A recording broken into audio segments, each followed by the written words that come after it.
All right, I think we are live. Hello, everybody. We're so excited. We're going to be talking about these amazing books today, Strange the Dreamer and Muse of Nightmares by Laini Taylor. And I think we're all really, really excited to discuss this. You guys in the comments already are really excited, which sounds great. So I think to begin, let's kind of go down the line, introduce ourselves and our rating of the book and some general thoughts. So Chloe, did you want to begin? Hi, so I'm Chloe from the channel Books with Chloe, and I read this I read the series last month, and it's now my second favorite series of all time. I love it so much. I'm so glad I decided to pick it up because it's amazing, incredible, and I reread it this month, so I'm super excited to talk about it. I have a lot of feelings, obviously, and it's just Laini Taylor's writing is my favorite writing style I've ever come across. So yeah, I love it. And Kat, what about you? I also completely loved this duology. Laini Taylor has been one of my favorite authors for a while. I read her first book, Daughter of Smoke and Bone, when it came out, and it immediately became one of my favorites. And I love that trilogy. And I put off reading these two books for a long time. Well, Strange more than Muse, because Muse just came out. But I just read Strange a week ago. I read both of these kind of back to back. I had such high expectations. I was so nervous. I wanted Laini Taylor to blow me away, and I was afraid I had my hopes up too high. But I didn't. It was perfect and amazing, and I loved it. And it's definitely one of my favorite series of all time, up there with Daughter of Smoke and Bone trilogy. And, yeah. And Red. I'm Red from Little Red Reader, and I gave both books 5 out of 5 stars because I am so in love with the books. They're like the kind of books where you're reading and you sort of forget that you're reading because you're so immersed in the story, and it's so magical and sort of whimsical. I love it so much. I could just bury myself in the books, I swear. Yeah, I agree. So hello everyone, I'm Kaz or Katrina from this channel, Little Book Owl, and I also rated both books 5 out of 5 stars. I can't remember, I read Strange not too long after it came out, and even then I was kicking myself, why did I not jump onto this straight away? Because I completely fell in love with it. The writing is incredible. The characters are just so fascinating. I feel like I fell in love with every single character that we meet, even all of the smaller side characters. They each had their own really interesting story, and it was just so beautiful and so magical, and the whole concept and the world building was phenomenal. So loved it, and I'm so excited to chat about it. So I think for the first 5 or 10 minutes, we're going to try and keep things spoiler-free just for you guys who haven't read Muse, because I think there's a few people who haven't finished it or haven't gotten to it yet. So do you want to chat maybe in general about some of the characters, those that we loved, maybe those that we didn't like so much? Any thoughts? Anyone jumping out at you begin with? Wait, let's start with Thyone. Thyone, just book 1 Thyone? Yep. Yes. So Red and I were talking a little bit before the live show actually started that we both kind of thought that Thyone and Laszlo might have something going on in that first book. I know, when they had that library moment, and there was a line about how there was some kind of secret history between them or something. Yeah, that's what I thought. I thought it was a romantic history. They're in love. He loves him. They're getting together. Yeah, or they had a history, but then they had some kind of breakup and falling out that we don't know about. So I was so excited for something going in that direction. And then instead, Thyone was just a jerk. He stole Laszlo's books. That physically hurt me. The injustice of it, where he stole Laszlo's books, and then he got to go meet the convoy and stuff. I was so angry. Oh, and then Laszlo took it so well because she's just genuinely such a nice person. He's so sincere, and it just made me feel that much worse about the situation. I'm just get mad, and then I won't be so mad for you. I know. My heart absolutely broke when Thyone came in, was taking Laszlo Strange's collection, and it was just take the books and run and hide and never come back. But yeah, that was absolutely devastating. Yeah, like Laszlo spent so many years of his life like researching Weep and then File and just acts as if, you know, it's his knowledge. No. Exactly. I know. But even Laszlo is everything. yes, he absolutely is. I feel like he's such a relatable character, especially to all of us book nerds. 100%. He broke his Like- nose because the book fell on him. That's one of my favorite things ever. Oh, that's the best. I also love that he's like an older protagonist because like is this I think this is categorized as YA. But I is it? So But I don't think anything about this is YA. Like, Yeah. these are older. None of these are I always teenage. picture him like young, but like early 20s young, you know? yeah. Because he's like 20, isn't he? I think Yeah, he's and Sarai is And then like, I think she's 18. yeah, she's 17, 18 in that area. Something along there, yeah. Exactly. And then most of the other side characters are older as well. Yeah. That's true. Mm.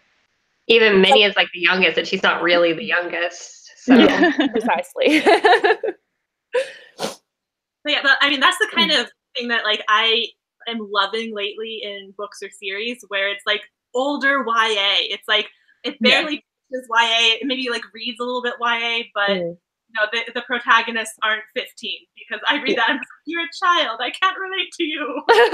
Yeah. So they're much Exactly. more mature and like more relatable. Yeah. I want to see like the way that YA propels its stories, because I feel like that's what attracts a lot of people is that fast pace, the imagination, you know, and not having to think all that hard about it really. But you want a little bit more maturity in the characters so that you can at least identify with them to some extent. Because a lot of us booktubers, you know, we're not as young as when we first started out on booktube. So it's I like that it seems like YA is kind of following that a little bit. Yeah. Definitely. Who are some of your favorite side characters? Oh my god, I can't remember his name, but he's one of my favorites. It's he's one of the soldiers. He's like the one that Laszlo is always like making fun of, and they're always bantering. Ruza. Yeah, that's Ruza. Ruza, and then Calix. Is that how you say her name? Oh, I don't even know. I listened to the audiobook and they said Those are like my two favorite side characters because they crack. yeah. Yeah. Yeah, I listened to the audiobooks of Strange and Muse for my reread, but when I first read Muse, I actually read it to read. So I was like, I don't know how to pronounce any of these. It was actually far more difficult than I expected because the first book I only read like on the page, and then it was like, there's so many words in here that are weird to say. There were some words that are real words. They were just way out of our vocabulary. Yeah. But yes, continuing back to Ruza and Calixte. But they were just hilarious. There's one scene, and I can't. I'm the worst because I should have reread this before the live show and I didn't. But in Strange the Dreamer, it was when they first get to Weep. And I just remember there's like this little joking banter that happens between Laszlo and Ruza. And it was like, don't worry, you're big, mean, and scary or something like that. And I just started cracking up, and I was in public, and I'm just like crying, laughing at this page, and I'm like, this is so embarrassing, but also you guys are so missing out. All you people judging me are missing out right now. Yeah. They have such a wonderful friendship. I really, really enjoyed that. I think that was so nice also to read about like Laszlo finding a place where he belonged, like especially after the whole beginning part where Yes. he doesn't have any friends really. He doesn't feel like he belongs. He's obsessed with this city, and Thyron steals his books and is going to take his glory and take his adventure. And then Laszlo gets his moment, and he has friends, and he gets to go to the I know, it was so pure. It was so poetic. Yeah. I feel like one of the overarching like arcs is just like someone who is lonely and doesn't feel like they belong in where they are, and finally finding a place where they belong, and it's just I love it. It makes me so happy. I know. I feel like most of us being a book kind of relate to that though, can't we? Yeah. Just to an extent of like finding better friends through this than we are like in our regular normal lives. We literally found it through books. Exactly. Yeah. That's very true. I'm trying to think of some of the other characters that I love. There's also Errolfane and Azarine, who's like both of their histories is just so heartbreaking and like their relationship. I'm not going to go into so much detail about that, but I thought that was really interesting. And just seeing how Errol Fane and the things he's done in the past, how much that has weighed on him for like 15 years. It's just, it was kind of emotionally draining, but I just really like that even though he's been struggling for so long with this internal battle, feeling so much guilt, he still does everything he can for the people around him. I feel like he's just so selfless, and I love him. Even though he's done some pretty horrific things, Yeah. I still really loved his character. I really respected him. Yeah. That's what I kind of appreciate about her writing, though, is that even though you'd have these side characters, they're so well developed, like three-dimensional people. Like you can imagine them as real people, and she didn't neglect anyone, you know? Yeah, exactly. All her characters have such rich personality. Like they're so vivid. And she does it so quickly, like with so few words and so few pages. And you're like, I know this character so well now. And she does it with, I'm hesitant to even call them villains. I know. Humanizes them so much and lets us see all the sides. Like Sarai I love that. to some people, and Errol Fane is a villain to some people. Theon is a villain to some people. Laszlo, maybe not a villain because he's like a cinnamon roll. All these relationships are so dynamic and complicated, and even the villains you sympathize for, they're not villains. They're just antagonists because they want something that they're understandable.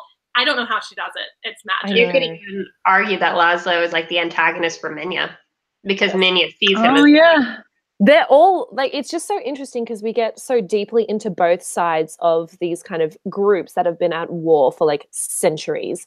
So seeing that on the page and really connecting with each of those characters, again, you don't see them as villains. They are antagonists, and they often want different things or are fighting against each other, but you just can't help but want everyone to be happy no matter what.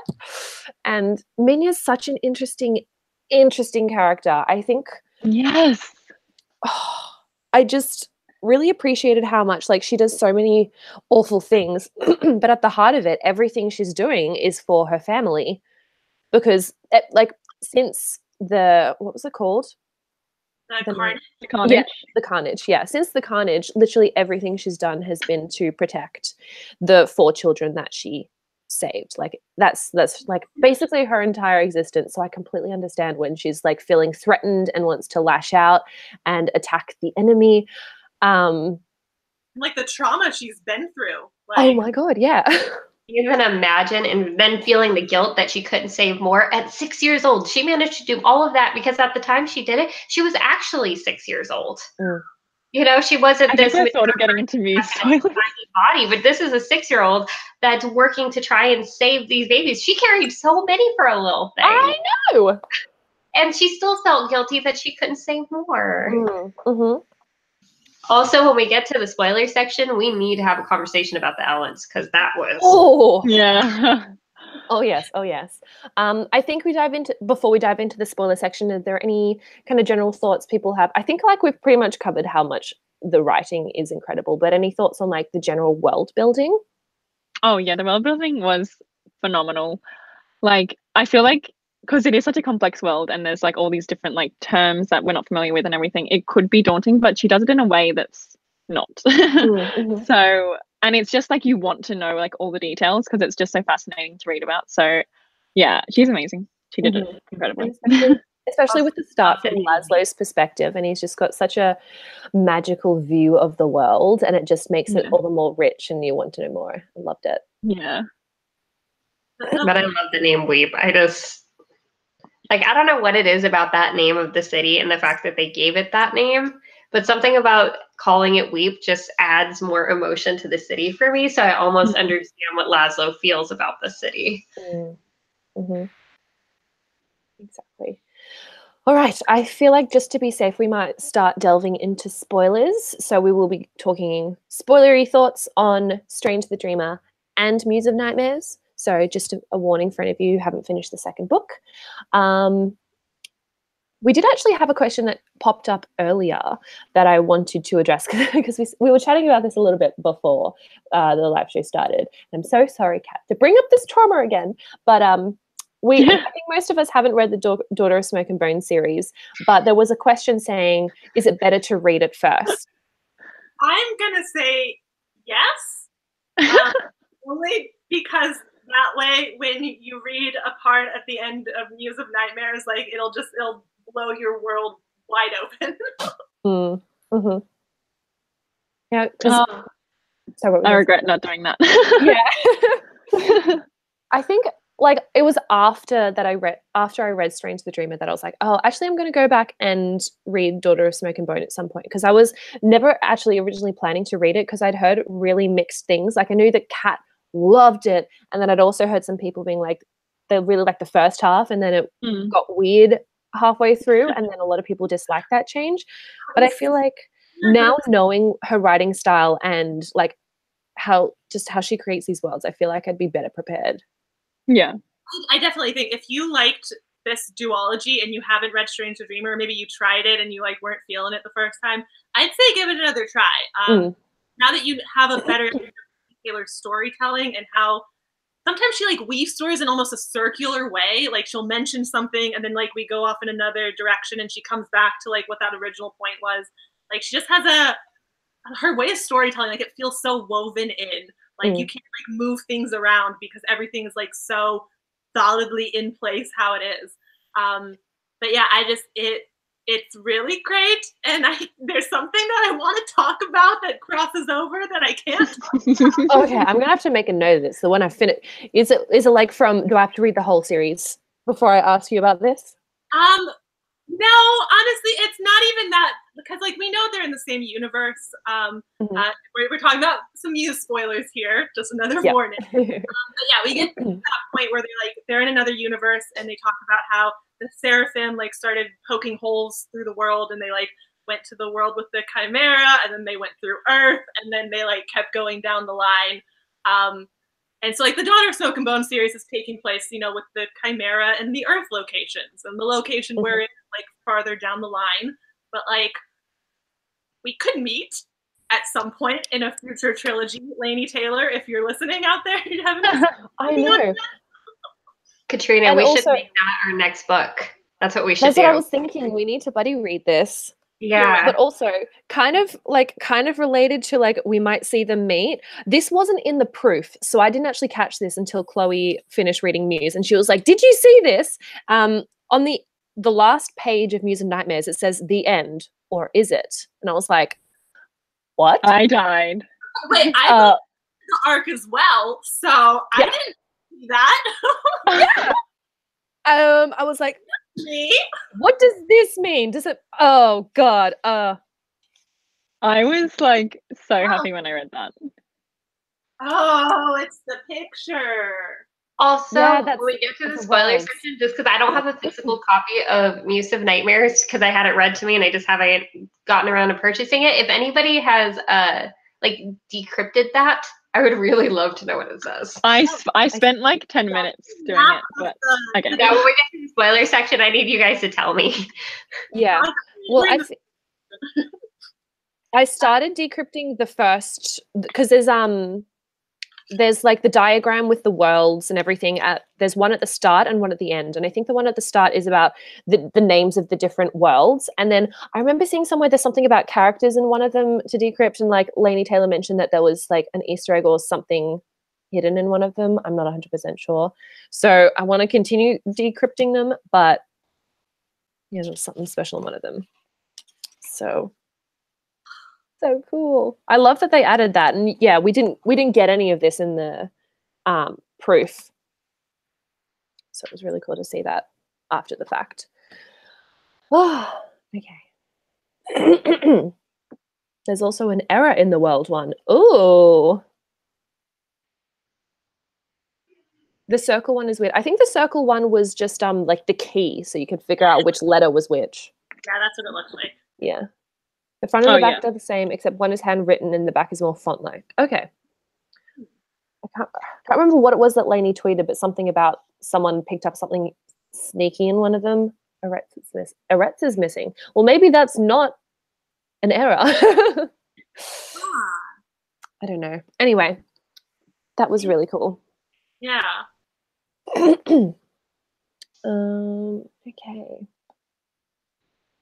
So, Strange the Dreamer like really set up everything. Like we were introduced to the characters, introduced to Weep, and we are introduced to like the Mazar and things like that. And we get like a little hint about their lore with the Seraphim and things like that. But Muse of Nightmares like really delves deep into that. So I wanted to know if it was anything like you were expecting. Like, did you expect that to be like the whole multiple worlds laid on top of each other type thing? And nope. Definitely not. Definitely made up fantasy world. Also, I love that they have 2 hearts. Yes, that was really cool. Yeah. And the thing about like the spirit, how they have like that translucent fluid that like runs in their veins alongside their blood. That was an interesting thing. It was really interesting, yeah. But yeah, I was honestly expecting the world thing to come into play in the first book. Because like I knew they were set in the same universe. Like we mentioned the Seraphim and stuff like that. Like we had enough mentions that I was like, okay, this is the same universe where we're like poking holes through the world and stuff. Like that's got to come into more play. And then in music. Okay, so like having the knowledge of A Daughter of Smoke and Bone, you kind of went in with that. Okay. Yeah, I was like waiting for it the whole time. I was like, I honestly thought we might have gotten more of a crossover, like actually seeing characters come through Muse, but it's not that much of a crossover. Yeah. Okay. But there could be, since that's what they're doing. Like that, we're in spoiler sections, right? Yeah. Okay, making sure. When you get to the end of Muse, and then they're like, now their job is to go through the different worlds to try and get back all the Mazartham. And I feel like there's no way they can be traveling through these worlds and not have some crossover. Yeah. Absolutely have to. Also, again, there's this line at the end of the book that like sets us up for something amazing that's going to happen. Oh, I'm excited to read The Daughter of Smoke and Bone and actually figure out what that is then. Yeah. Everyone's cried at Muse like we did. Like with the thing with Cora and her sister at the end. What about it? That was with the very, very end. It was Cora and her sister, and they're finally having that conversation. It's like in the very end of the climactic part, and then she jumps, and it's just so heartbreakingly sad, and we were crying. Oh my god, it was so hard to read that aloud. I was actually thinking that when I like found out you were reading it to Red, I was like, are you just like crying while you're reading it? I think I managed to contain myself, but reading that part with Nova and also Errol Fane and Azarine, when they get caught in the loop. Oh my gosh. I was struggling so much. That is horrifying. At that point, because like we just learned so much more about them and their history, and like they almost had a full arc, and then they just died, and I was like, oh my god, how dare you? I know. But then I love how we got to see it's Sparrow, right? Use her powers to like bring them back to life. Like I love how it's like, I love the powers. I mean, like the gifts that all the like Sarai and all them have. Which one would you want? Actually, that's a fun question. I think I would actually love. Oh, I was gonna say I would love to have Sarai's gift, even though we could be a little bit too invasive sometimes. Yeah, you might stumble on something real scary. Yeah. Oh, that's a good question. I'm trying to think of what some of the other ones that people had as well. So there's like Ruby has fire, right? And then like Feral has, he's able to summon any clouds. Minya can hold on to the dead, so I can walk in dreams. I mean, having a Smith ability would be kind of useless in this universe. I almost, like, as much as it would be a terrible thing, I almost would be okay with Nova's gift. Yeah, Nova's gift, because you can literally almost have any power you come across. Yes, that is smart thinking. I keep getting the sisters mixed up, so I have to remind myself, like, Cora Croco, like, just... Yeah, well, they're known as Cora Nova, so... Yeah. Confusing. But what were your thoughts when you first read Muse and like you were like, "Okay, who are these people?" Like when you first read it. yeah. Oh, that was a really interesting thing because I was like, oh, okay, we're jumping back in time. And I was like, either this is some like history thing or either it's something that happens like in the future. And I was trying to figure it out for a little while. And I was like, things are just so different. And it took me a while to realize they were in a different world. Yeah, same. I was confused and I wasn't sure if I was liking it. But then once it like started to like match like together, I was really into it. Yeah. And when we saw Scattis, I was like, oh. Yeah. And I was like, this must be way back when. I know. I think with that thing, like, even though I was confused, I didn't really mind being confused because I trusted Laini Taylor as a writer enough that I was like, okay, I don't really get it now, and I'm not that invested in them right now, but I know it's going to come together, so I'm just going to stick it out. Yeah. Just because I was like, I don't think she's going to throw this in there and then not find a way to tightly bring it in. Mm. Yeah, definitely. So I was expecting the timelines to cross over, but I was also still a little bit surprised by it because I knew that Nova was traveling, like she'd been traveling for a really long time. But when she like came through the rip in the world, I was like, oh, it's coming right now. This is when it's happening. Yeah. For the longest time, I thought it was just kind of like a bit of more backstory and informing things that had happened in the past. I didn't realize it was going to like really collide and like yeah. explode how it did. Yeah. Like right when I was starting to like really get into Nova's story, all of a sudden like we were there all together and like it was chaos. Yeah. I was like, oh, whoa. I didn't know how to respond. It was like, this is getting really intense. And this is going back to Strange, but I think this was beautifully done. And I just want to preface this by saying it was beautifully done. But this is probably one of the cruelest things I've ever had a writer do in a book by literally starting the book with the death of the person you don't know you're going to fall in love with yet. So you get to the end and you're like, oh my gosh, we knew about this the whole time and we didn't know. And it was really artfully done. But oh my God, it was mean. It was really mean because I didn't realize that was included in the beginning until a little while afterwards. I was like, oh yeah, that happened. Just because it's the prologue, you don't know who any of the characters are, so you aren't connected to them. So you're not going to be thinking about that. Well, unless you are really attentive, you're probably not going to be keeping that in the back of your mind for the longest time. So I honestly just completely forgot about it. So I forgot this Isagal and never thought about it. So yeah. So when we had Sarai fall, and I was like, no, you didn't. No, you did not. Yeah. For an experience, because when I first read the prologue, it was like last week. So I already had like kind of enough knowledge about the story that I was like, wait, is this Sarai? Like I knew it was one of the, so like we start closing in on the end of Strange and I started having like so much anxiety because I'm like, one of them is about to fall and die. Oh my God. Like who's going to die? And then like, I can't even imagine because I really didn't see it coming. I didn't, even though they put it at the beginning, I didn't connect it. I just thought it was Isagal, and that was just reflecting the carnage. So I can't even imagine having your anxiety because I was completely blindsided. So if you kind of were able to pick up on that and predict that it was coming, oh my God, I do not envy you. It's rough. Strange the Dreamer and like a day, so it was also like fresh in my mind because I was just all in my mind. Yeah, I was so stressed out, and I was like, Laini wouldn't kill the main character. Like she'll come back at the end somehow, and she didn't. She's still a ghost. Ugh.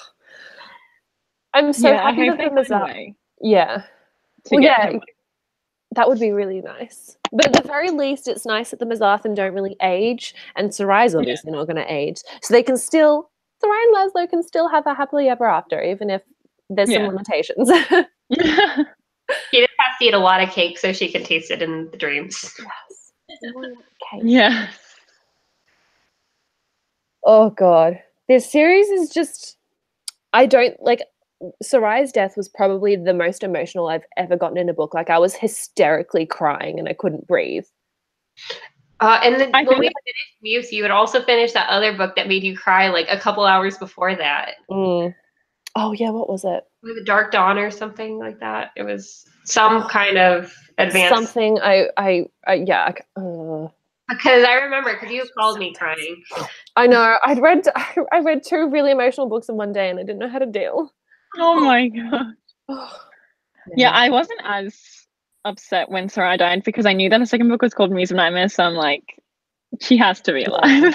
Or Yeah. like in some way. Mm, So but I think it was just like devastating because it was like when Sarai and Laszlo were finally going to like be together in person, and it was just like, no. so Actually, speaking of Sarai and Laszlo, I want to know if you guys thought it was like insta love. Like, wait, like, did you ship them? Yes, but I didn't mind for once. Yeah. Like Same. it was insta lovey, but like it was so beautifully done, and I could just roll with it. Like I was fine with it. And I feel like they made it believable because you have two people who are they both have so much love to give. They are two people that are so genuine and sincere, and they are just filled with love to give to other people, but they're kind of starved of it themselves. And they're completely starved. So when they get somebody who they genuinely connect to, it didn't surprise me that they would each latch on to that person because, I mean, that happens. Yeah, exactly. And also the fact that they meet in Laszlo's dreams, which I feel like is just such an intimate space to begin with. Like, Sarai just would have kind of understood Laszlo at a core level from the beginning before they really knew too much more about their personality and interests and things like that. She just knew who he was as a person, and I feel like that enabled them to really get a deeper connection quicker. So yeah, it definitely happened fast, but I think it was to an extent believable, but the rest of it I didn't really care because I really liked them together and I thought they were perfect for each other. So Laszlo's such a romantic at heart. I mean, that's why I think part of why he delves into books so much. He's completely romanticized Weep. He loves the idea of just there being more, there just being magic in the world, and then finding somebody you connect with like Sarai. There's a magic in that I think, sort of fulfills to some extent what he wants from the world. Yeah. Exactly. And like, and I think on a deeper level, like it wasn't just like they're casually dating and like they're moving so fast. Like they really knew each other, and like honestly, with all like the magic and stuff happening in this world, like the romance is like the easiest thing to buy into. Like, like this gigantic seraphim statue floating above the city. Like I'm okay with the insta love. I could accept that. And I think part of it too is that even though it was insta love in the sense of like them meeting and like sort of falling in love, it wasn't insta love for us readers. I feel like because we got the two different perspectives for so long before they even met, and we knew that that's what it was coming to. The second we met Sarai and the second we met Laszlo, we knew that's where it was going, and there was such a long build up for us that it didn't feel like she jumped right into it because it was like half the book before they really got together. Yeah, that is very true actually. And I think also, like, with so many instances of insta love, like, a lot of it's just like, oh my gosh, that person's so hot. So then, like, but with Sarai, like, when she first saw Laszlo, I'm pretty sure she said, like, he's not conventionally attractive, or she didn't find him that attractive or something. And then once she got to know him, she said, I can't believe I used to think that, like, he's the most, like, beautiful person ever. And I think that's so realistic because, when, like, you get to have a connection with someone, you, like, they, like, are much more, like, attractive / like, beautiful / whatever to you. So I don't know, I just really loved it. Yeah. I think because she said he wasn't conventionally attractive, but I think even from the get-go, she said he had very like striking features in a sense that they weren't conventionally attractive, but there was something about them that sort of fascinated her. I think. Yeah, exactly. I also liked that she, kind of misjudged him a little bit at first and thought he was like a brute and like violent, and he had this broken nose, probably gotten and then like a book fell on his nose. I'm like, wow, I really made a bad assumption there. Exactly. And then compared as well to when when the Farangi first enter Weep and she goes into where Thyone is sleeping and she's like, oh, this really like golden man essentially. Then she goes into his dream and is like, I'm never coming here again. Yeah. But yeah, segue into Thyone and Muse of Nightmares.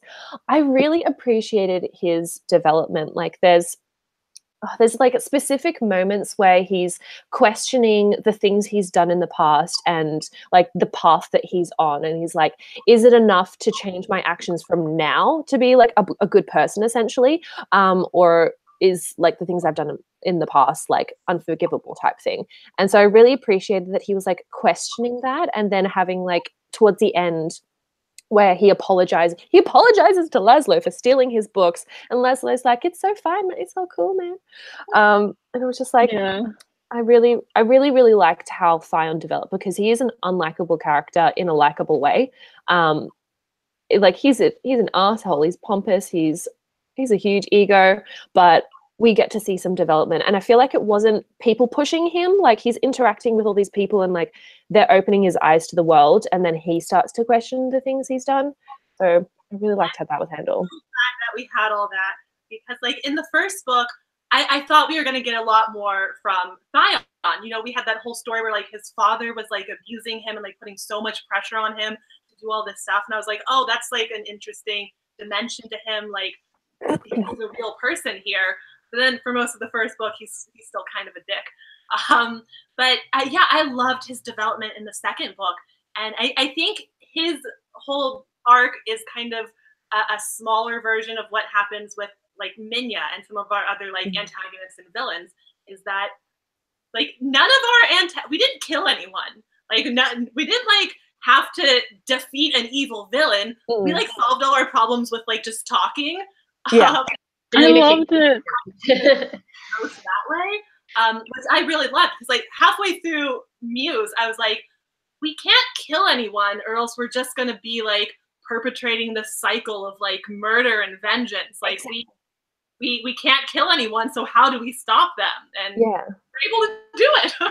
But it was still, even though it was done like with communication and like working through past traumas, it wasn't like boring at all. Like the climax of the story was still really intense. Like the stakes are so high, and it was just a lot. But yeah, it was really nice that it didn't come down to like, to be fair, Nova did kill Azarine and Errol Fane, but she ends up feeling really remorseful, and she regrets that. Right. And obviously, like, it's like, you know, people say like, but did you die? It's like, well, but did you stay dead? Yeah, I think like I love how it's like, I feel like empathy was like the main thing that resolved like the war and everything, because and I just loved how Sarai got to like see both perspectives. Like, it's just such an interesting. Oh wait, am I out? Can you hear me? Yeah, you're good. I can hear you. Yeah, it's just such an interesting way, like, because I've never read any other story that's where war is resolved that way. It's usually obviously like death and everything. So I don't know. I just like, I feel like I never even thought of that, like to have like a book like that. But yeah, I just loved it so much. One moment that there was one scene in particular that I felt, I feel like it was just such an important scene, and that was a scene where Minya was literally faced with the decision to either let go of the person that she cares about or let go of her hatred. There was no in between anymore. She had to choose what kind of person she wanted to be, and this was such a pivotal moment in her growth as a character, because this was a moment that was defining her at this point, because up to now we know she loved her family, even if it meant them hating her. Like that brings us back. We have to talk about the Ellens. But she loved her family so much, but she was also so consumed by her rage and resentment and didn't know how to let go of that, because it was so much a part of her at this point. As much as she was stunted physically, she was almost stunted emotionally that way too. She didn't know how to get through past that, because that's what got her to this point, helped her survive. And now she's at this point where she has to let it go, or she's going to lose Sarai. There is no alternative. And I feel like that was such an important scene. No, I totally agree, because yeah, like you said, her hatred was fueling so much of what she did. But also, like I said before, at her core, everything she did was for her family. So she'd be kind of like failing in her mission and failing herself if she let Sarai go. So like, I feel like there wasn't really an option to let her go, but for so long she's been like fighting all of the feelings and hatred that she's had. So like I was scared that she was gonna do it, but it's like it was kind of shocking that she did, but also at the same time, like of course she wouldn't let Sarai go. Well, especially because she was taking care of them even more than we knew because she was the Ellens. That was, oh god. God, that was, her powers are so interesting because like when Nova steals them for a second and is like so overwhelmed by them, like we got to kind of see just how much carrying the weight of all the ghosts was like consistently affecting Minya, and like the hate and despair and everything from them that like she was feeling all this time was like playing such a huge role in why she was such a villain for such a long time. And yeah, and the Ellens, I can't believe that like they were all Minya. I think also because of that, like she poured all of her like caring, loving side into them, and so what was left is like hatred and like exactly vengeance. Yeah, I feel like she was almost such a parent, like genuinely a parent through and through, because sometimes you get parents that realize that sometimes your kids are going to hate you, but they will take that hate from their children if it means that their kids are going to be healthy, to be alive. Like if it's for the benefit of their kids, they will take that hate onto themselves, even if the kids don't totally realize, you know, what your parents actually doing for you. And I think in that way, she really wrote a realistic parent because she let them not know everything she was doing. She didn't go, well, you don't know because I'm actually doing all of this for you, so appreciate me. She didn't care about that kind of appreciation. She almost didn't even care. She didn't want to be hated, but she was willing to take that if it was for their benefit. Yeah. She's one of the most interesting like antagonists. Like, can you even call her antagonist? Well, yeah, she is, but like, yeah, she's just so like she's actually on. Yeah, I think she's my favorite like antagonist I've ever read about. I feel like I could write a whole essay on Minya. like I hated her in the beginning of Muse and Nightmares. I was so angry, and when Sarai and Leslie are like getting it on, and then she tells Sarai to like bite his lip. I'm like, I was so angry. I was like kept trying to like, it was so hard for me to picture what that must have looked like because I could either picture it with like a mild bite, but I knew it was almost hanging off, and I was trying to imagine Laszlo with like no lip. I was also like laughing because like with that as well, she could tell what Sarai's feeling. So anytime that they get like really intimate, she's just gonna know. Yeah. Right. Weird position for her. That's so awkward. Like she's the only ghost that Minya has. So like moving on, Minya is gonna like go up. I know. Oh. And also I realize this is a really crude way to put it, but she's kind of got cock blocking down to an art. Like I just have to say that. No, seriously. Oh my god. And the fact that she's like in a 6-year-old body and everything. This was a movie. Like, if they did it well, it would be amazing. Oh yeah. If they put like Harry Potter effort into this series, it could be amazing. Yeah. Yes. But I also don't want them to because I feel like they wouldn't put that much effort in, and then they would mess up what is one of the most wonderful worlds ever created. Still talking about Minya, I really liked at the end, like obviously there's been a pretty fundamental shift in Minya, but at the same time, she's still the same person that she is. So there's a scene at the end where she's talking to Sarai, and Sarai's like, I haven't thanked you for saving me. And she's like, oh, which time? And I think Sarai's about to like thank her for saving her both times. And Minya just like shuts her mouth and forces her to leave. I'm like, I kind of love that. But at the same time, like she knows that Sarai really appreciates like everything she's done, but she's like, this isn't a conversation for now. Oh, and like, she doesn't do it for appreciation. Not that the appreciation's bad, but like she doesn't do it for that. She does it because she loves them and they're her family. They're the only family she has. Yeah, and you know the scene where her tooth falls out? She's like, a piece of my body just fell out. Oh my god, that was so good. Imagine what she would have felt though when like she woke up and she realized she was drugged and like all right, these frangi, like, oh, you would have felt so betrayed. So betrayed. I'm like switching this a little bit. So feel free to like switch back at any time. And we kind of talked about this before the live show started, but Thayon and Ruza. Oh, Yeah. I'm down for it. I love it. That just made me like, I literally remember having to stop Katrina from reading. I'm like, I knew it. It's like a very subtle thing. It's like, you know, we'll have one scene where like Ruza is like gonna bring bandages for Thayon because like he scraped up his hands, and then like it's just mentioned at the end of like a scene with Thayon where he's like, when Thayon like didn't know if he was like invited into like the barracks with them, and Ruza comes out and is like, "Come on, are you coming?" Like, you know? And he had like the bandages on his hand. I know. And And then Thion's supposed to be this handsome golden boy, and he kind of is in the first book, but in the second book, he's sort of the shy, like socially awkward nerd. I know. You know, I love that he's Out like of a his element. scientist through and through. Like he's genuinely like with the whole Mazar thing. He was, I think part of it, he kind of wanted to be the person that was recognized for solving it, but I think it really drove him crazy that he didn't know how to solve it for the longest time. Yeah, and he had Just Leslie such help, a scientist, you know? Mm.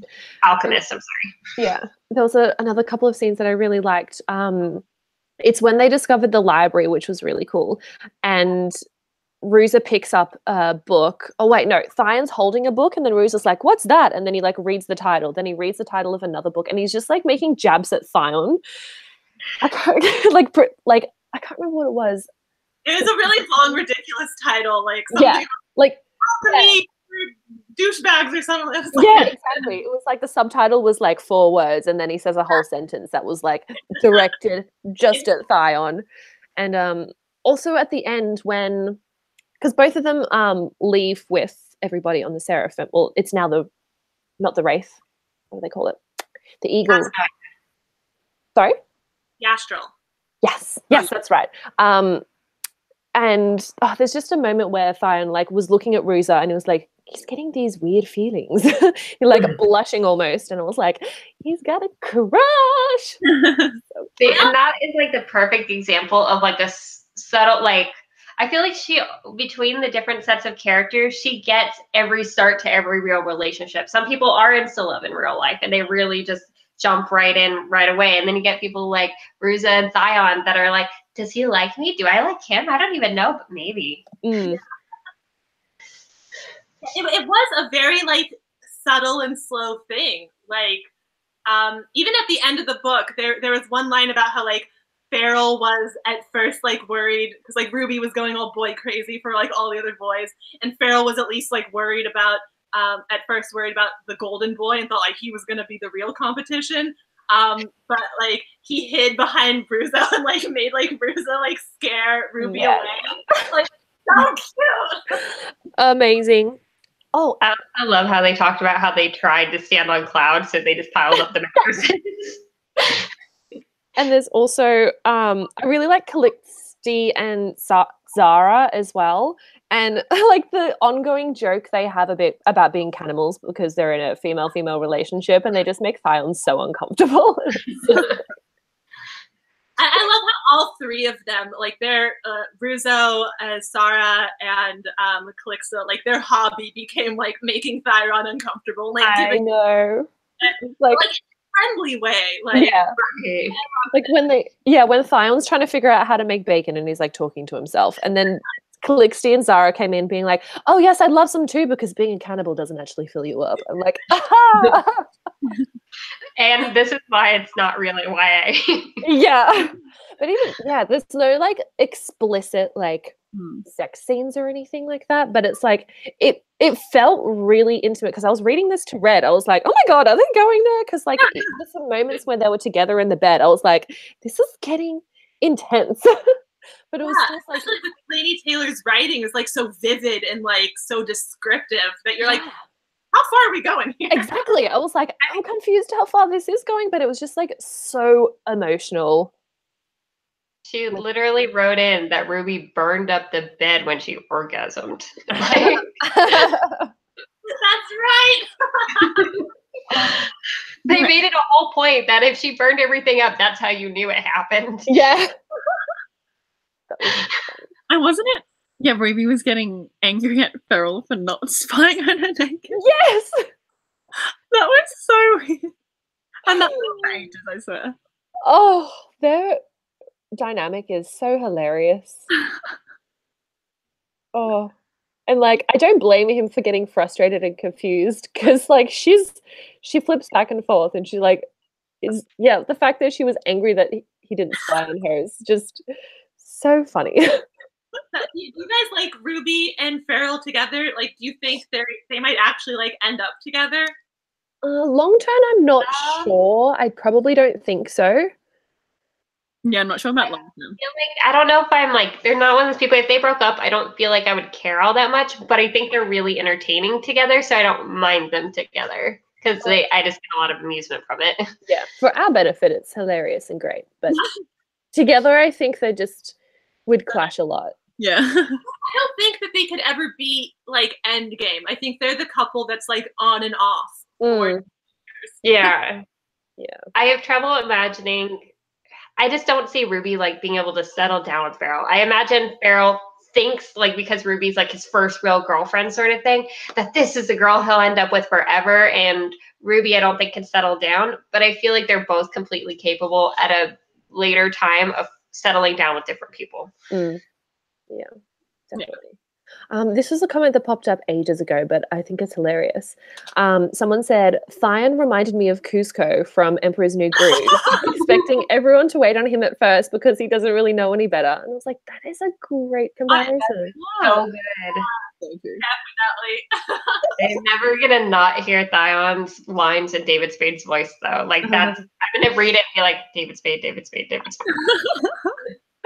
Oh my god, Suhaila. Someone commented about Suhaila. Oh, good. I love how even she got to go with them at the end. I know, because she was talking to Errol Fane, being like, "You're needed here, but these children need me," and I'm like, oh, they actually have like a proper Adult there to take care of them, and it's like he's like an adult to your adults, you know? Yeah, but also like she'll be able to give them the love they've been deprived of from like a proper like motherly figure for so long, and I was just like it's gonna be so wonderful. Hope she finds her kid. Oh my gosh, that wouldn't be amazing. I know. Oh my god, what if her kid's somebody in like the Daughter of Smoke and Bone series? Oh, that would be wild. Oh my gosh, that would be really cool. I mean, if there were another series set in this universe following these books, like even another sort of like companion connected in the universe, but not like directly following these. There's so many ways Laini Taylor could take this. She's created. She literally can create as many worlds as she wants. Yeah, and we have all these like godchildren scattered throughout all these different worlds that they don't belong in. Like there could be God spawn in Earth. We could be God spawn. We don't know. We don't know because we don't have any Mazarthium. Exactly. Yes. That was actually one question I had. I was like I was wondering how much Mazarthium Scath has had, because he's basically sold off thousands of children, but they all need to be in contact with Mazarthium to use their powers, which is why they were sold. So I was like, where is he getting this door from? Pardon? Your nails look like Mazarthium. Yeah, they do. So then I was theorizing. I was like, maybe he's got like a stockpile in some of these worlds, because like when the whole empire fell, he could have just taken as much as he wanted. And I was like, when the empire fell, he took all of it. Like I feel like it's all his ship, and like he'll break off a little tiny piece to like just make a crown or like something. Yeah. Well, I was thinking the smartest thing would like do an earring, because that is tiny and you can get thousands of those and not need to use too much. Because I was like, maybe a ring. I was thinking way too much about this in the car yesterday. You could realistically do like any sort of piercing, you know? Even get those like dermal piercings and you can't even take it out. Oh, that's true. I mean, if you want to go a little metal with it. This is another question that popped up ages ago. Which is your favorite book of the two, if you can specify a favorite? Ooh. Mine is the first. I think a lot of that has to do with like just like my experience, like just first you know, being introduced to Laini Taylor's writing and like the world and the characters. It was just such an experience. So I'll never forget. And I just have more of an attachment because of that. Mm-hmm. But I think also just because I love all the scenes where Sarai is entering Laszlo's dreams, because I just love like dreams and everything, and like when they fly together. There's just a lot of amazing scenes in the first one, and there are a lot of amazing quotes in the first one, and there are some amazing quotes in the second one too. But I feel like the first one is a little bit more like dreamy / lyrical. Mm-hmm. So yeah, I of course love the second one as well, but yeah, I think the first one for me. This is like picking your favorite child. I don't know. I find. Sorry, you go, Kat. I think I want to say the first one as well, just because like it was such a great introduction to the world. Like especially, I went in not knowing much, so like just like experiencing everything and like sort of the revelation of the mystery of like why we're going to weep and everything. Like I loved sinking into the world. And then A Muse of Nightmares like was obviously amazing, and I love how it ended so much. But yeah, I think I liked Strange a little bit more. I don't know, they were both so good. Yeah. I feel like I had such, I don't know, just because I think part of it too is that my experiences reading each one was very, very different. Mm-hmm. So Strange the Dreamer, I read totally on my own, and I was very immersed in the story. And part of me wants to say that one because that's the one that really introduced me to the world and made me fall in love with this world and these characters in the first place. But then the second one was different because one, I wasn't reading it by myself. I had somebody to talk about it with, and I was having it read to me, which really like connected me with the story. And I feel like in a different way, because it sort of forced me to have an extra connection with it. But also the second one, I feel like, is where you get all that character development and all that character, like, well-roundedness that made me love the characters even more and understand them even more. Yeah. So it's like in one, I get the world, and the other one, I get the characters. And I don't know how to choose. Yeah, I agree. I'm really struggling to say an answer. Because also the fact that, because Red and I buddy read Muse, the fact that as we were reading, we were going so like talking so much in depth about it and theorizing, and it was just a lot. It was a very different experience as well, which I really enjoyed. I can't decide. They really are. They're meant. They were originally supposed to be a standalone. The story was. It counts as one book. Okay. Yes, I agree. Left it as a standalone, I would have been furious. Oh. Yeah. That would have been tricky. I can't decide. I just love them for very different reasons, so it's hard to pick a favorite out of the two. We fail at this question. We really do. Goodness. Well done. Errol, Fane, and Azarine naming their child Laszlo. Oh, yeah. I love it. I'm so happy that they had a happy ending. Yeah. Seeing Azarine just like unable to get like move on, like in the first book and like the majority of the second book, was the most heartbreaking thing.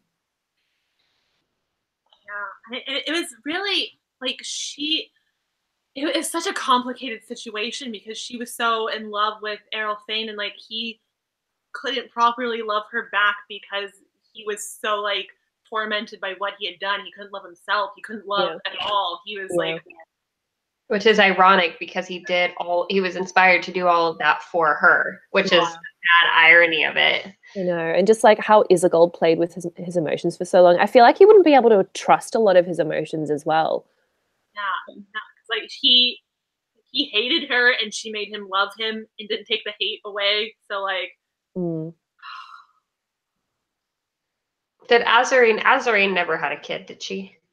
She I think it happened before she did, right? When she came back to the ground, she was pregnant. I do remember hearing that. That was mentioned towards the end of Muse. Because I just reread. I finished reading it a couple of days ago, and there was a moment when I don't think it's specifically said, but it was like when Azarine and the other women came back with like full bellies. and then they did away with the children. I was like, that's brutal. But I'm mostly I just remembered like her hearing her screams inside the what is it, the angel, the seraphim, whatever, the thing. And I just remember him saying that he could hear her screams, and that was what finally drove him to the carnage. So that's why I couldn't remember the exact order of the events. Yeah. I want to know how Errol Fane killed Scathis. Like, that's the one question that I still have. Like, how did Errol Fane do this uprising? Like, how did he defeat Scathis, who is like our one real villain, who is actually a villain? Like, that is actually a really good question, because we don't get like any details on it. So like we know he was up there, and except for when he stabs Kurako, because that's a memory that's kind of revisited. Also, he said that Kurako was like, she was in her astral form. So like, was he just like stabbing her like sleeping body essentially? Like that's. Or maybe the astral form left as she realized what was happening. Oh yeah, like left, and he was like stabbing at the same time. Yeah. But also even with Sarai though, because Sarai in her own way had an astral projection with the moss, and she was still conscious when her moss went out. So she was kind of here. It was like her consciousness was split. So I wonder if that's kind of how it was for Kurako. Yeah, I'm assuming so. I think she could, because when she was when she sneaked her astral being Wraith out, you know what I'm talking about? When she was kept in a cage, and then she wasn't supposed to send it out unless Scathis told her to, and she did one time, and then he immediately, like, he came back unexpectedly. So I think she was still quite present there. Yeah, that's right. Yeah, she was still like present in the moment. Yeah. Yeah, I want to know how they killed the gods. That like no one knew. I think Letha ate the details. Right? Yeah.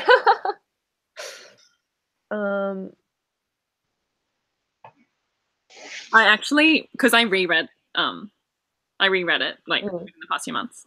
I saw, like, I noticed like obviously like some foreshadowing and stuff, and this isn't like super cool, but I just thought it was pretty interesting. So in the first book, Sarai shuddered at the thought of being Minya's toy, and I was like, just you wait. Oh, that is sad.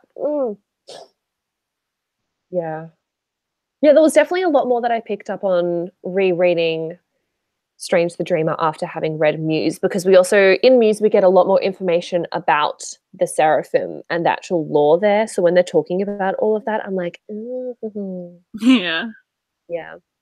I can't wait to reread it again after Dawn of Smoke and Bone. Yes, that'd actually be really good. Yeah. This is also like a tiny point, but there was one point when Laszlo was thinking about what the Mazar had done, and it was like, he was thinking, it was like when they forcibly impregnated her. It was like, no, what it was rape. So I was like, I really appreciated that they emphasized just how freaking awful and tragic what Scathis was doing to everyone. And I think it's so sad that Kurako died like during the carnage, even though she really wasn't a bad person. And she had saved Laszlo, knowing that if Scathis found out about his ability, he would have died. And she literally put him out into the world. And yes, he was an orphan, but at least he was alive. He was alive. Also, and then he got mentored by, what is it, the super pervy librarian? Oh, yeah. Didn't he, maybe I'm making this up, but didn't he at some point like imagine like the librarian in the second book? Am I making that up? I think there's mention. I don't remember if it was in the second book, but the librarian definitely showed up in a dream when he was with Sarai. It might have been the end of Strange. Because I just remember you got a girl. Good. Oh, yeah, that's right. You got one.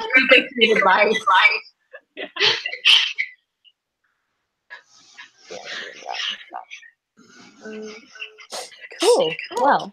Oh, I can hear feedback. It's echoing on me. I need to refresh. Okay.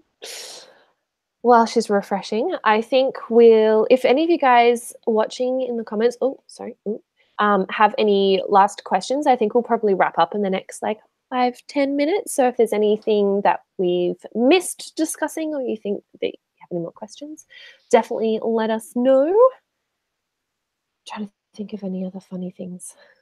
I really wish that I'd tabbed, because when I was reading Muse, I really wish I'd tabbed it, because there were so many things that I want to go back to. Can we just talk about how beautiful Chloe's tabs are? I can see them from here on her bookshelf, and she's got so many tabs. Yeah. Look how wonderful that looks, though. Oh. No, and I feel like Muse has even more. Oh my gosh. Like, I tried to limit myself, but there was just like too much. Yeah. Like I swear every page there was, at one point there was every page I was like something I needed to tab. Yeah. Like, Yeah, so exactly. towards it. Someone asked, were there any trigger content warnings for the story? Because I know it's not too explicit, but I know it certainly wasn't expecting that rape was such a big part of the story. Yeah, rape is definitely a big part of it. Yeah. So if you're at all sensitive to that, definitely proceed with caution. Yeah, because it doesn't go into any explicit scenes, but it is something that is talked about quite a lot, and like the aftermath and like the trauma of it is delved into a little bit. And more than that, it's not just rape. It's like a systematic rape and forced impregnation of this town for centuries. Yeah. It's a lot. Favorite quote?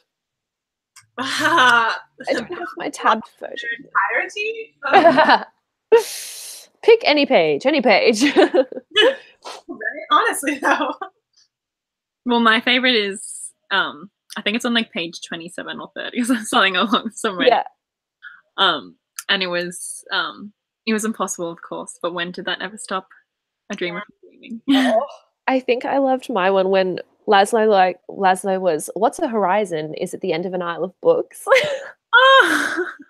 I love that. It's something along those lines, but I was like, yes. Because he was talking to one of the librarians, being like, do you ever go outside? Have you seen the horizon? I also love in Muse, there's this one. Wishes don't just come true. They're only the target you paint around what you want. You still have to hit the bullseye yourself. And then Sarai uses that to like say that she wants to use her gift to like help relieve like the pain of people who are like going through a lot. Yeah. I love Sarai. I think she's my favorite character out of everyone. It's so hard to choose a favorite. Yeah, it's really hard to choose a favorite. I just find her so complex, and I just love how she tries to see everyone's perspectives and tries to understand. And yeah, exactly. And like with Minya and Nova as well, she's like, I don't want us to have to take any extreme measures here, so I'll see if I can work from within and like try and help them process everything, like, because she believes there's still good in everyone, no matter what their actions and things like that. She's in a really unique position because she could see both sides. Like she was growing up and facing the very real reality of like all her family had been murdered by these people who hated her. Yeah. But then she got to see like why they hated her so much, and it wasn't about like her directly, but and she's the only one who didn't know that. Like everyone else, Farrell, Ruby, and Sparrow, and them like had no way of ever knowing. Like they had to go by what Minya said, and like Minya was so careful about controlling the narrative and trying to control Sarai, and it was when like Sarai broke out of Minya's like thrall that everything got bad for Sarai. And I don't think Minya knew how to let go of that control, because she definitely didn't. That's how she kept, that's how she kept things going. So if, one part slipped away, who knows what else could unravel. And she didn't even like totally disagree with them. It was just the killing of the babies, because when they reflected back to her memories, being in the nursery and her not knowing what they were doing with the kids, she knew even as a little girl that whatever the adult, Mazar them were doing wasn't good and wasn't for the little ones. Yeah. Because she tried to protect her friends even then. Yeah, exactly. I also really liked seeing Sarai's, like, not even relationship, like before she actually meets her father, seeing how she views her father. So obviously when she was younger, she would have felt really kind of upset and a lot of anger towards him for what he'd done. But then, you know, she gave him nightmares for so many years as well. But it was really nice to see that she moved on from that. And the moment when he first calls her daughter and she's just like, oh, that was beautiful. Yeah. I remember when he was like crying at Sarai's death in the first book, I was like, I know. So heartbroken. I know. So somebody asked if we liked which covers we liked better, the UK or the US. I mean, I love the UK ones. As a whole, I think I prefer the UK, but in terms of which Strange cover, the UK, which Muse cover, I think I prefer the US because I really love purple. It's so funny, and I have like the completely most unpopular, like I love the UK covers, but I have the most unpopular opinion. I actually love the US cover for Strange. Like it was just so funny because I'm usually not big on like yellow and blue together at all, but for some reason I just love it, and I like love how bright it is, and I love how it looks on the spine, and everybody else thinks I'm crazy. I've had this conversation too many times before, and everybody disagrees with me, and I don't know why, but I'm so attracted to the Strange cover. It was part of the reason that I wanted to read it in the first place. But that's the really unpopular opinion. I love the Strange cover as well. I think it's so beautiful. Like, I do love the UK covers, but I love the like two-tone thing that we have. I love how they're like cut out of the yellow side, and it's got that textured yellow, and then they like put them over. I don't know. I just like it. So shiny too. I just really despise yellow. So having so much of it on the cover, I was like, My other favorite book is also blue and yellow, so like I'm seeing a trend here. I think also, doesn't the US editions have something on the book, like under the dust jacket? They might. I feel like I recently learned that. Yeah, that's right. You guys have like colored pages. Those are really cool. Yeah. Is there something on the Muse of Nightmares? I'm trying to remember. There was a book I opened up recently, and I'm like, I never knew this was on the cover. Oh, it's so pretty. Oh, so beautiful. Okay, I think we'll answer one last question before we head off, and that is, what animal or being would you form your Mazar-themed ship into?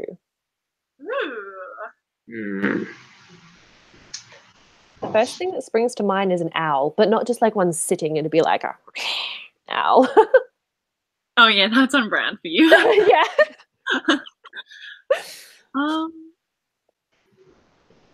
I think I would choose a shark because it's blue and it's like flying through things, and I could like fly my shark Mazar-themed ship like da da da. Oh my god, I'm terrified of sharks. I would not come anywhere near that. That would be amazing. To be an animal, like, can I just go full sci-fi and make like a really like intense spaceship? That'd be really cool. Actually, no, I'm with Ruza. I want a dragon. I was gonna say dragon. Yeah. I want a dragon. Oh, he got so hung up on that idea. I love it. Absolutely, I love that quote when they were like, "Do you think dragons exist?" And then they're like, "Well, okay, I can't remember the exact quote now, but it was something like, out of the like, they didn't." Yeah. Really like with so many worlds, it'd be like stupid to think not. Yeah, exactly. So I hope to see some dragons in the next series or whatever. Ooh, that'd be cool. Oh, that would really be epic. The possibilities are honestly endless. Like, I'm really excited to see what she what book / series she comes out with next. Yes. It was funny when I first read the question that we just answered. I thought it was, what animal would you bring on the ship with you? And I'm like, I would bring my dog. Well, that too, though. Oh, that's so cute. I don't know if I'd want to go on this super Mazar-themed mission if I couldn't bring my dog on board. What would be the point?